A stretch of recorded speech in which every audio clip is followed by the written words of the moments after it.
দর্শক, শ্রম ভবনের ঠিক সামনে আমরা এই মুহূর্তে দেখতে পাচ্ছি বাংলাদেশ সেনাবাহিনীর সদস্যরা এখানে খুব কঠোর অবস্থানে রয়েছেন। শ্রম ভবনের সামনে বিক্ষোভ করছেন গার্মেন্টস শ্রমিকরা। তারা যে দাবিতে এখানে অবস্থান নিয়েছেন, বকেয়া বেতন এবং ঈদ বোনাসের দাবিতে কিন্তু গার্মেন্টস শ্রমিকরা এই শ্রম ভবনের সামনে অবস্থান নিয়েছেন। তো এই অবস্থানকে ঘিরে বা এই বিক্ষোভকে ঘিরে আমরা এই মুহূর্তে দেখতে পাচ্ছি বাংলাদেশ সেনাবাহিনীর সদস্যরা এখানে খুব কঠোর অবস্থানে রয়েছেন। সারিভাবে কিন্তু তারা এখানে খুব কঠোর অবস্থানে রয়েছেন।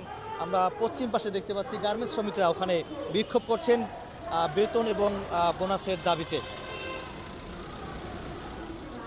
গত কয়েকদিন ধরেই কিন্তু গার্মেন্টস শ্রমিকরা এই শ্রম ভবনের সামনে বিক্ষোভ করে আসছেন। তারা বলছেন যে 3 মাসের বকেয়া বেতন, সেই বকেয়া বেতনের দাবিতে এবং সামনে ঈদ উপলক্ষে যে বোনাস, সেই বোনাসের দাবিতে কিন্তু গার্মেন্টস শ্রমিকরা শ্রম ভবন ঘেরাও করে রেখেছেন এবং গত কয়েকদিন ধরে কিন্তু তারা এই বিক্ষোভ করে আসেন। আমরা শ্রমিক যারা রয়েছেন, গার্মেন্টস শ্রমিক যারা রয়েছেন তাদের সঙ্গে কথা বলার চেষ্টা করব কি দাবিতে এই শ্রম ভবনের সামনে অবস্থান নিয়েছেন। কয়েকজন নারী শ্রমিকদের সঙ্গে কথা বলার চেষ্টা করব, আমাদের সাথেই থাকুন। কি দাবিতে এখানে অবস্থান নিয়েছেন?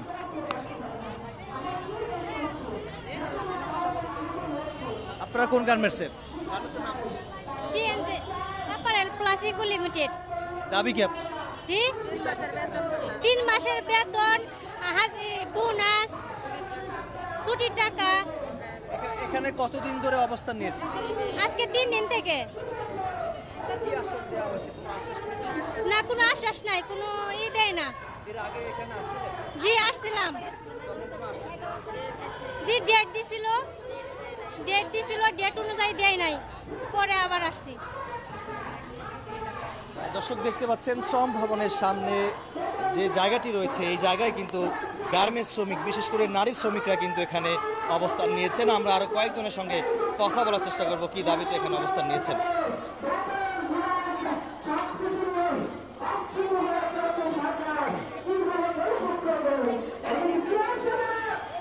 আপনার গার্মেন্টসের নাম কি? আপনার কি দাবিতে এখানে আসছেন? আমি বেতনের জন্য আইছি, বেতন পাওয়ার জন্য আইছি। 2 মাসের ছুটির টাকা, ঈদ বোনাস। কেউ বলছেন 3 মাস, আপনি বলছেন 2 মাস। 2 মাসের টাকা পাবো আমরা টিএনজি অফিস থেকে। আমরা টিএনজি অফিসের গ্রুপের লোক। 2 মাসের টাকা, ঈদ বোনাস, ছুটির টাকা এগুলো পাবো। বুঝে না, আজ 3 দিন। দর্শক, যেমনটি শুনছিলেন, বকেয়া বেতন এবং ঈদ বোনাসের দাবিতে গার্মেন্টস শ্রমিকরা শ্রম ভবনের সামনে বিক্ষোভ করছেন।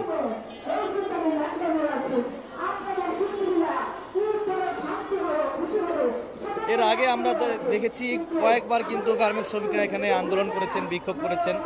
তো সেই বিক্ষোভ থেকে আসলে শ্রম ভবন থেকে তাদেরকে আশ্বাস দেওয়া হয়েছিল যে চলতি মাসের 20 তারিখে তাদের বেতন দিয়ে দেওয়া হবে।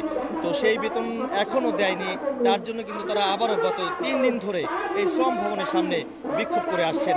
আমরা দেখতে পাচ্ছি 3 মাসের বকেয়া, মজুরি, ঈদ বোনাস সহ যাবতীয় বকেয়ার দাবিতে শ্রম মন্ত্রণালয় ঘেরাও করেছেন গার্মেন্টস শ্রমিকরা।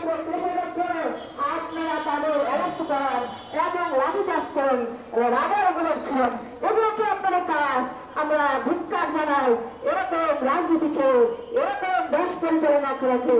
আমরা সারা বিশ্বকে জানাই এদের কি ধরনের রাজনীতি, কি ধরনের আমাদের উপরে অমানবিকতা চলছে। জবাব চাও। এতগুলো আহত হলো, অসুস্থ হলো, রক্তাক্ত হলো, তাদের পেটে খাবার না দিয়ে, তাদের বকেয়া বেতন না দিয়ে তাদের মার কেন দেওয়া হলো, এটা আমরা জবাব চাই। এই জবাব দিতেই হবে।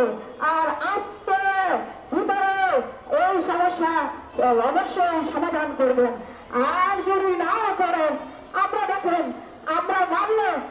দর্শক, যেমনটি বলছেন গার্মেন্টস শ্রমিক, আজকের মধ্যে সমাধান করতে হবে। যতক্ষণ পর্যন্ত সমাধান না করা হবে তারা এই স্থান ত্যাগ করবে না, এমনটি কিন্তু গার্মেন্টস শ্রমিকরা কিন্তু হুঁশিয়ারি দিচ্ছেন।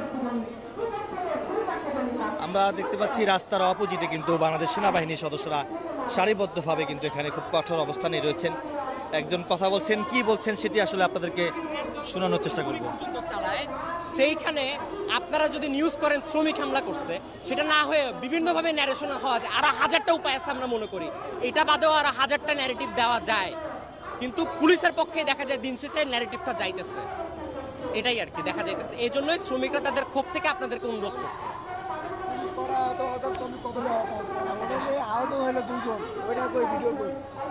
আজকে সচিবালয়ের সামনে কি হয়েছে? আজকে সচিবালয় গতকালকে না বিগত 3 থেকে 4 দিন ধরে এখানে শ্রমিকরা অবস্থান নিয়েছেন এবং তাদের দাবি দেওয়া নিয়ে অনেক নানা পক্ষ নানা আশ্বাস দিলেও দেখা গেছে কোনো পক্ষই আসলে তাদের কথা রাখে নাই, তাদেরকে ঝুলায় রাখছে বলতে গেলে। তো সেই ক্ষেত্রে তারা শ্রম মন্ত্রণালয়ের দিকে একটা মিছিল নিয়ে যায়। মিছিল শান্তিপূর্ণ মিছিলে এখান থেকে যখন শুরু হয় এবং মিছিল শ্রম মন্ত্রণালয় পর্যন্তই ছিল, কিন্তু মিছিল শ্রম মন্ত্রণালয়ে যাওয়ার সামনে থেকে পুলিশ বর্বরভাবে নিরস্ত্র শ্রমিকের উপরে হামলা করে, আপনারা দেখেছেন। এবং এছাড়া যারা ছাত্ররা, শ্রমিকদের পক্ষে যারা ছাত্ররাও মিছিলে ছিল, তাদেরকে পুলিশ লাঠিচার্জ, টিয়ার গ্যাস এবং সাউন্ড গ্রেড এবং আমরা মনে করছি কিছু ক্ষেত্রে রাবার বুলেটও নিক্ষেপ করছে আমাদের ধারণা মতো, কারণ আমরা ছিলাম ওখানে। এই ডিএমপি পুলিশ তো আসলে নিষেধ করেছেন সচিবালয় এলাকায় কোনো সভা সমাবেশ করা যাবে না। শ্রমিকরা ন্যায্য আন্দোলন, সে রাস্তা ব্লক করতে পারবে না। জুলাই অভ্যুত্থান যদি রাস্তা ব্লক করার কারণে জুলাই অভ্যুত্থান যদি বৈধ হয়, তাহলে শ্রমিকের ন্যায্য আন্দোলনে সে যদি রাস্তা পররাষ্ট্র মন্ত্রণালয় ঘেরাও করে, তার 14 মাসের 4 মাসের বিভিন্ন জায়গায় 14 মাসের, বিভিন্ন জায়গায় 12 মাসের, বিভিন্ন জায়গায় 4 মাসের বেতন বাকি বকেয়া, সেই ক্ষেত্রে তার যখন দেয়ালে পিঠ থেকে যায়, তার আইন দিয়ে আইনি প্রক্রিয়া যখন তার কোনো সুরা হয় না, তাহলে শ্রমিকরা কোন পথ বেছে নেবে? আপনারাই বলেন। এটা আমরা দেখি বিভিন্ন নিষিদ্ধ জায়গায়, পুলিশের নিষিদ্ধ জায়গায় যেখানে বলে মিছিল করতে পারবো, এখানে নাগরিক পার্টি বা বিভিন্ন সরকারের মদতপুষ্ট পার্টিরা গিয়ে মিছিল করতে পারে, আন্দোলন করতে পারে, পুলিশ সরকার দেখে তাকায় দেখে, কিন্তু শ্রমিকরা ন্যায্য আন্দোলন করতে গেলে পুলিশরা বড়ভাবে আক্রমণ করে আর আইন দেখায়। যার পেটে ভাত নাই ওই আইন দেখাও কি করবে? এটাই দর্শক দেখতে পাচ্ছেন শ্রম ভবনের সামনে গার্মেন্টস শ্রমিকরা বেতন এবং বকেয়া বেতন এবং ঈদ বোনাসের দাবিতে কিন্তু তারা এই শ্রম ভবন ঘেরাও করেছেন। এবং এই শ্রম ভবন ঘিরে যতটুকু আমরা দেখতে পাচ্ছি, এখানে এই শ্রম ভবনে যে তারা বিক্ষোভ করছেন বা ঘেরাও করেছেন, এখান থেকে যেন কেউ বিশৃঙ্খলা সৃষ্টি করতে না পারে, তার জন্য আমরা দেখতে পাচ্ছি রাস্তার অপোজিট অর্থাৎ 2 সড়কের মাঝখানেই বাংলাদেশ সেনাবাহিনীর সদস্যরা এখানে খুব কঠোর অবস্থানে রয়েছেন।